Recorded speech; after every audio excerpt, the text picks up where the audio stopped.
1982년에 전 의학 연구를 위한 피셔 연구소를 설립했습니다. 20년 정도 현직에서 의사 생활을 한 뒤에 내리게 된 결론은 약물이 환자들의 고통을 덜어주고 문제를 해결하는 데 있어 미치는 영향력이 너무도 미약한데 현실은 그 결과에 너무 만족하고 있다는 것이었죠. 암 치료법을 예로 들어보면 1982년 어느 날 달라스 워스 메디컬 센터 이사회에서 제가 피셔 연구소를 설립하겠다고 발표를 했을 때 그 이사회 의장이었던 은퇴한 변호사 양반이 저를 비웃으며 다니엘 박사 뭘 안다고 암 치료제라도 찾아낸 건가? 하길래 아무도 관심을 안 갖는 데서 큰 발견을 할 수도 있다는 거 아닐까요? 라고 했죠. 그리고 올해 저희는 최고의 암 연구 시리즈를 완성하게 됐습니다. 이 내용 중에는 아주 상태가 안 좋은 악성 뇌종양을 비롯해서 췌장암 환자들, 그리고 20년 전만 해도 호스피스나 집으로 돌려보낼 수밖에 없었던 악성 암 환자들이 요즘에는 살아서 건강한 삶을 누리고 있습니다.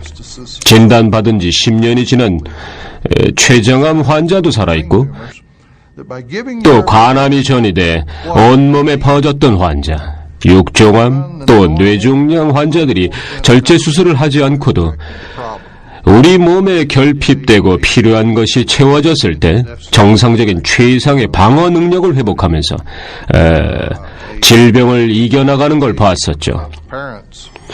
또 많은 ADD, ADHD, 집중력 결핍 과잉 행동 증후군 아이들도 부모님들과 함께 큰 기대를 갖고 먹기 시작해 지난 20년 동안 수없이 많은 동일한 호전 결과들을 얻어내고 있습니다. 수십 명에서 수백 명의 아이들이 도움을 받게 됐죠. 그러면서 저희는 순수 과학자들을 찾아가서 이 분야의 기본적인 과학 개념을 연구하고 이것이 어떤 과정을 통해 작동하는지를 밝혀내기 위해 노력해 왔습니다. 제가 좀 전에도 말씀드렸지만은 초기의 반응은 이렇게 부정적인 것이었어요. 그게 뭐 그리 큰 의미가 있다고 그래. 실험이나 동물 실험에선 수십 년 전부터 암을 치료해 왔지만 막상 임상에 들어가면 소용없을 텐데 뭘. 우리는 모든 걸 거꾸로 해왔습니다. 이 글리코 영양소를 먹은 사람들마다 계속 도움을 받았다고 말하는 겁니다. 그래서 어떻게 된 건지 파들어가다가 메커니즘을 발견하게 됐어요. 우리는 이미 사람들이 효과를 보고 있었기 때문에 또 약이 아니고 안전한 영양소였기 때문에 긍정적인 결과를 입증해내는 데 주력해왔습니다. 가장 어려웠던 점은 연구 자금이 부족해서 필요한 약물 연구를 적절히 할 수가 없었던 거였어요. 약물에서 연구하지 않던 분야의 영양소를 사용한다는 건 고정관념을 뛰어넘는 일이었죠. 더구나 과학이나 의학에선 불가능하게 여기던 분야였으니까요. 하지만 현실에선 수천 명의 사람들에게 그 가능성을 선사했습니다. 한 1년 전에 국립보건연구소에서 44개의 의과대학 연구소에서 340억 원을 투자해서 저희가 20년 전에 알로에에서 발견해낸 당분에 대해서 연구하도록 지원하고 있죠. 이걸 글라이코믹스라고 부르고 있는데요. 글라이라는 말은 그리스어로 달콤한 또는 당분을 뜻합니다. 런던 출신의 한 소아과 의사는 그리스어로 글라이코가 아니라 글리코라고 제게 알려줬습니다만 사실 저희한테 라틴어로 당류라는 뜻인 세클라이드로 더 잘 알려져 있었어요. 뜻은 똑같이 달콤한 당분이란 뜻이죠. 의학과 과학계에선 제가 배웠듯이 지금도 그렇게 계속 가르치려고 있는 걸로 아는데요. 당분이 몸을 움직이기 위한 에너지원으로만 알려져 있었지만 이젠 명확해졌습니다. 가장 핵심적인 요소로 말이죠. 예를 들어 자동차의 모든 기술을 생각해 볼 때 안정화를 위해서는 엔진과 스타일링 그리고 여러 장치들이 필요하겠지만 실제적으로 힘과 통제가 가능해지기 위해서 가장 중요한 부분은 바로 타이어의 트레드 접지면이 될 것입니다. 그런 의미에서 당분이 바로 타이어의 트레이드처럼 생명의 기계장치 역할을 하고 있다고 할 수 있죠. 그만큼 우리에게 중요한 부분이죠. 항체의 고유한 특징까지 관여하니까요.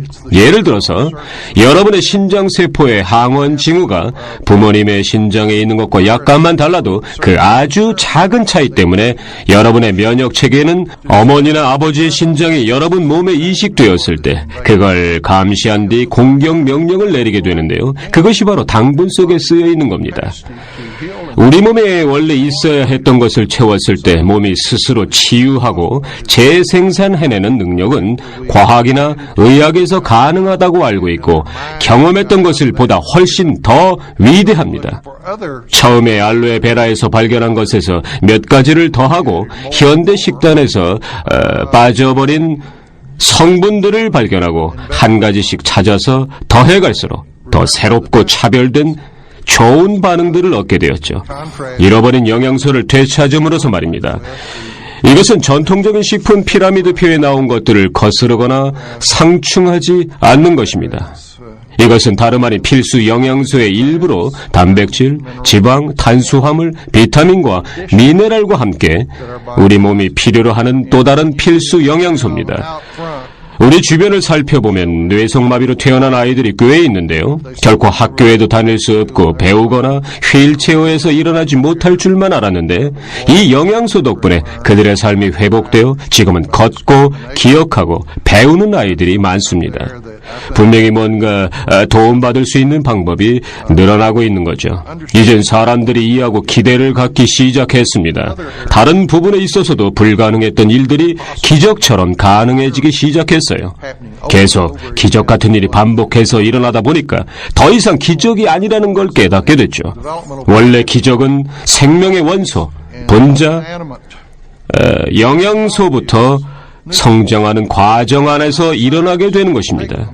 우리 몸의 세포로부터 시작해 생명이 형성되기 시작하는 것이고 또 더 진행되고 그 후로도 오랜 세월에 걸쳐서 성장해 나가게 되는 것입니다. 인간의 생명을 프로그램하려는 시도를 아무리 해도 세포 합성을 위해선 자연에서 태초 때부터 공급되어진 게 필요합니다. 우리 몸의 정상적인 구조와 기능 그리고 회복은 과학과 의학계에서 불가능하다고 했던 한계를 훨씬 능가합니다.